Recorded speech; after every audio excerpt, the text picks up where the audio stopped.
여러분 안녕하세요. 타로 알려주는 남자입니다. 오늘은 타로카드 도각하기 두 번째 영상으로 1번 마법사 카드에 대해서 알아보도록 하겠습니다. 제가 앞서 바보카드 영상에서 타로카드를 공부하는 수많은 관점 중에서 수비학적인 관점의 공부도 있고요. 또 이 이야기에 얽힌 설화나 종교적인 이야기로 풀어가는 관점도 있고, 또 여기에 그려져 있는 이미지를 크게 도식화하거나 구조화시켜서 이해하는 방법도 있다고 말씀드렸습니다. 마법사 카드는 수비학적인 관점과 그림을 구조화시키는 방법을 택해서 설명해 보도록 하겠습니다. 그림을 구조화시켜서 이해해 보도록 하겠습니다. 먼저 한 인물이 이렇게 서 있네요. 오른손은 하늘을 가리키고 있다. 왼손은 땅을 가리키고 있다. 이런 세세한 상징들에도 각각의 의미가 있지만 입문 단계에서 너무 세부적인 것까지 먼저 이해를 하려고 하다 보면 정작 본질적인 것을 놓칠 수 있거든요. 그래서 단순하게 한번 접근해 보도록 하겠습니다. 인물이 서 있고요. 앞에 탁자가 있는데 그 앞에 사원소가 있어요. 타로 카드에는 사원소라는 개념이 존재하는데요. 물, 불, 공기는 바람이라고도 하고, 그리고 흙이라는 이런 개념이 존재합니다. 쉽게 얘기해서 이 세상은 물, 불, 공기, 흙이라는 사원소로 이루어져 있다. 이런 세계관에 입각해서 스토리를 풀어나간다. 이렇게 이해하시면 쉬울 것 같은데요. 우리 동양의 사주역학이라는 게 있습니다. 사주역학을 보면 지화, 풍수, 목이라는 개념이 있어요. 그래서 주변에서 사주 보고 왔다고 하면 나는 사주에 나무가 많다더라, 사주에 흙이 많다더라, 이런 얘기 많이 들어보셨죠? 그것과 굉장히 유사합니다.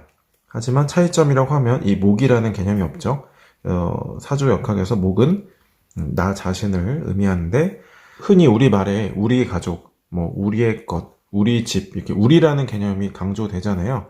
하지만 영어를 살펴보시면 나의 집, 나의 애인, 나의 가족, 이런 말과 같이 나의 어떤 소유격을 많이 표현하는 걸 알 수 있습니다. 동서양이 사실 이 세계관을 바라보는 관점이 유사한데, 서구적인 측면에서는 나라는 1인칭 자신이 이미 들어가 있기 때문에 여기에 물, 불, 공기, 흙 말고도 목이라는 나를 의미하는 개념이 생략되어 있다. 이렇게 쉽게 이해해 보셔도 괜찮을 것 같아요.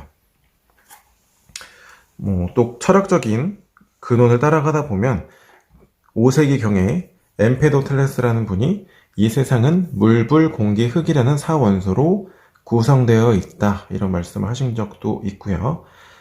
이제 설명하다 보면 한도 끝도 없는데 이 사원소에 대한 부분은 나중에 마이너 카드 영상에서 다루도록 하겠습니다. 어쨌든 사원소가 있는데 이 세상을 구성하는 사원소가 앞에 있는 거예요. 그렇죠? 앞에 요게 있다. 그리고 그것을 앞에 두고 인물이 서 있다.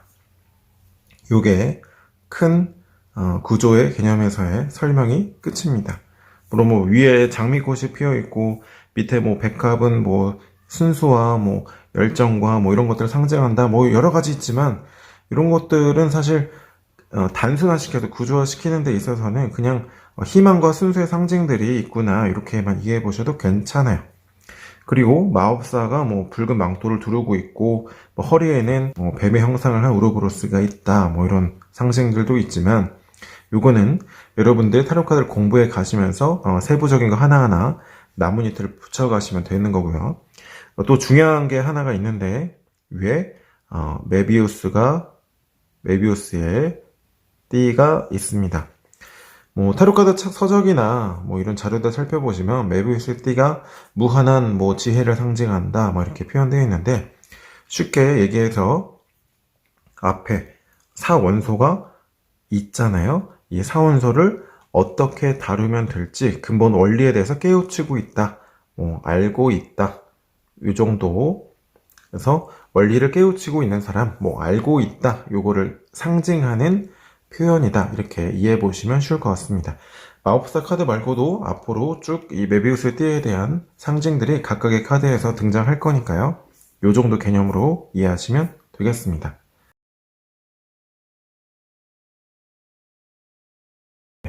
그렇다면 실전 상황에서 마법사가 어떻게 이 구조화된 내용이 실전 해석에 녹아들 수 있느냐? 다른 건 다 똑같아요. 그런데 한 가지 차이점이 발생합니다. 그게 뭐냐면 앞에 사원소는 이 세상을 구성하고 있는 기본 원소이자 어떤 재료라고 말씀드렸습니다. 즉 마법사는 이 사원소를 가지고 어떻게 새로운 것을 창조하고 만들어갈지 알고 있고 깨닫고 있는 인물이기 때문에 이것을 나쁘게 다룬다면 나쁜 마법사가 될 것이고 좋은 방향으로 다룬다면 좋은 마법사 인물이 되겠죠. 하지만 과연 어떤 상황에서 이렇게 좋고 나쁨이 결정되느냐? 앞에 사원소는 마법사가 만들어낸 것이 아니라 이 세상에 존재하는 원소였겠죠. 즉 이 사원소가 나에게 어떤 기회나 어떤 소중한 결과물로서 주어졌다고 생각하면 내가 주어진 기회나 환경을 적절히 활용해서 좋은 또 다른 기회로 만들어 간다든지 뭐 새로운 사랑을 꽃피운다든지 이렇게 좋은 능력을 발휘한 마법사가 될 텐데 반대로 이 사원소라는 게 주어진 게 아니라 내가 원래부터 가지고 있었다 이런 자만심에 가득 찬 관점을 취하게 된다면 또 이걸 활용해서 또 나쁜 행동으로 이어질 수 있겠죠. 그래서 이 사원소에 대해서 어떤 관점으로 바라보느냐에 따라서 좋은 마법사냐 나쁜 마법사냐 달라질 수 있습니다. 마법사 카드가 인물로 묘사되어 있기 때문에 인물이 아닌 뭐 상황이라든지 뭐 두 사람의 관계라든지 이럴 때 마법사 카드가 등장하면 어떻게 해석해야 하나요? 라고 질문하시는 수강생 분들이 많으셔서 한번 인물이 아닌 다른 예시로 한번 예를 들어볼게요. 뭐 이를테면 연애운에서 이런 상황이 있을 수도 있겠죠. 뭐 사귄 지 며칠 안 됐다. 그러면 내 남자친구나 또 여자친구와 함께 영화도 보러 가고 싶고 여행도 가고 싶고 앞으로 어떤 데이트도 해보고 싶고 뭐 손잡고 가로수길도 걸어보고 싶고 뭐 무궁무진하게 하고 싶은 것들이 많겠죠. 즉 나에게 앞에 주어진 이 연애 상황, 이 좋은 기회를 통해서 앞으로 어떻게 연애를 펼쳐가고 싶다, 사랑을 키워가고 싶다 하는 꿈과 희망이나 자신감, 어떤 상상들이 펼쳐질 겁니다. 그럴 때 마법사가 두 연인 사이에 현재 관계의 카드로서 나온다. 그러면 굉장히 아기자기하고 앞으로의 미래가 기대되고 그런 상황일 수 있겠죠. 그럴 때 마법사는 굉장히 행복하고 뭐 희망이 찬 뭐 이런 의미로서 해석될 수 있을 겁니다. 반면에 나쁘게 해석될 때는 또 이런 경우가 있을 수 있습니다. 이를테면 소개팅에 나갔는데 소개팅에 나온 분이 내가 뭐도 있고 뭐도 가지고 있고 내가 이렇게 능력이 출중해서 되게 괜찮은 사람이야 막 이렇게 스스로를 포장하려고 한다. 그럴 때 이 사원소라는 주어진 환경이 또는 내가 만들어낸 소중한 그 결과물들이 마치 나를 대변하는 것처럼 표현하고 있는 상황이잖아요. 그럴 때는 허세 있는 사람, 너무 포장하는 사람 이렇게 다소 부정적인 의미로도 도출될 수 있는 카드가 되겠습니다. 다음은 수비학적인 관점에서 마법사 카드를 이해해 보도록 하겠습니다. 수비학적으로 일은 타로카드 서적이나 기타 여러 자료들을 살펴보면 이렇게 시작이라는 의미로 많이 표현되어 있는 걸 보실 수 있었을 겁니다. 물론 이게 서구에서 출발한 내용들이기 때문에 국문으로 번역하게 되면 직역을 하면 시작이란 단어가 틀린 건 아니에요. 그런데 우리는 어렸을 때부터 주입식 교육 또는 뭐 입시 서열식 교육에 굉장히 길들여져 있었기 때문에 시작이다 이렇게 하면은 반드시 어떤 목표가 있을 것 같고 뭐 1등부터 뭐 꼴등까지 이렇게 마라톤처럼 그런 이미지가 상상되잖아요. 그래서 시작이라는 단어보다는 창조라는 단어로 이해하는 게 조금 더 의미에 근접한 표현이 되겠습니다. 이를테면 아무것도 없었던 우주 공간, 태초에 아무것도 없었던 공간에 빅뱅이라는 폭발이 일어나면서 천지만물 대우주가 탄생된다. 창조되었다. 뭐 이런 표현을 쓰잖아요. 숫자 1이라는 거는 어떤 백지 위에 점 하나를 찍으면 이 점을 통해서 세모도 그릴 수 있고 또는 이 점을 통해서 선도 그을 수 있는 것처럼 태초에 백지 상태 위에 점 하나가 창조되었다. 이렇게 이해해 보시면 쉬울 것 같아요.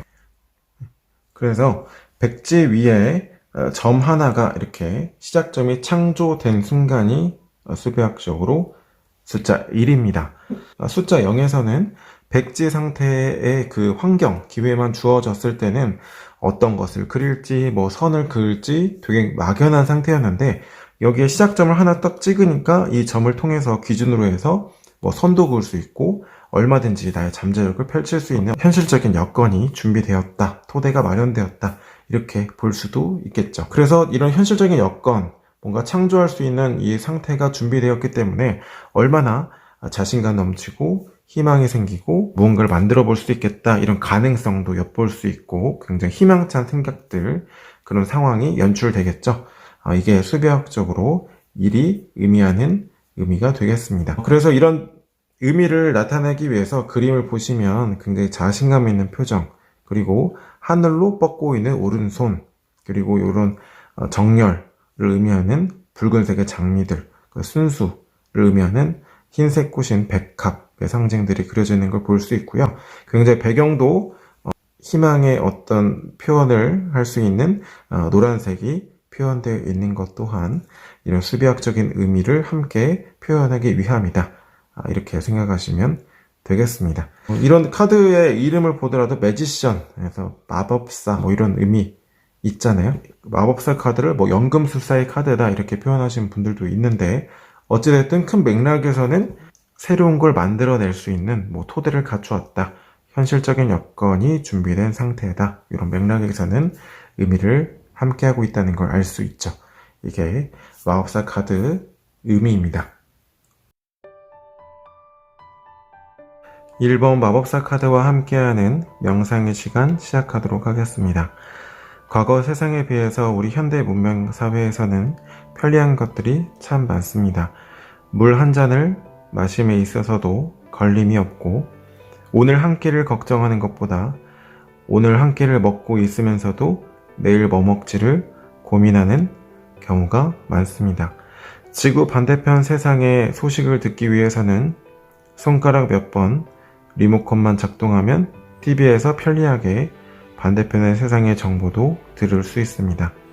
이렇게 우리가 먹고 마시고 눕고 누리는 모든 것들이 우리가 당연하게 가졌다고 생각하면 그 자만함의 끝에는 우리가 살고 있는 이 땅, 이 지구가 황폐해지고 병들고 또 우리의 각자 삶 속에서 정작 중요한 것을 놓친 채 중요하지 않은 것들에 매달리며 불행하게 살아갈지도 모르겠습니다. 여러분에게 좋은 글을 소개해 드리고자 합니다. 바로 불가에서 얘기하는 공양개송이라는 내용인데요. 한 방울의 물에도 천지의 은혜가 깃들어 있고 한 톨의 밥에도 만인의 노고가 깃들어 있으며 한 올의 실타래 속에도 배 짜는 여인의 피땀이 서려 있습니다. 이 물을 마시고 이 음식을 먹고 이 옷을 입고 부지런히 수행정진하며 괴로움이 없는 사람, 자유로운 사람이 되어서 일체 중생의 은혜에 보답하겠습니다. 타로카드를 공부하고 또 타로카드를 통해서 또 다른 분들에게 아픔을 들어주고 도움을 주고자 하시는 분들에게 아마 제일 도움이 되는 글이 아닐까 해서 가져와 봤습니다. 우리가 누리고 있는 수많은 행복, 또 문명의 혜택, 그리고 내 곁에 있는 사랑하는 사람까지도 우리에게 주어진 소중한 기회라고 생각하면 모든 것들이 행복하고 또 앞으로 또 행복한 시간을 이어가기 위해서 무엇을 할지 명확히 보일 것입니다. 하지만 우리가 당연하게 가졌다고 생각하면 행복은 불행이 될지도 모릅니다. 여러분은 좋은 마법사가 되고 싶으신가요? 아니면 나쁜 마법사가 되고 싶으신가요? 타로 알려주는 남자였습니다. 오늘도 타로 카드로 아날로그 하세요. 고맙습니다.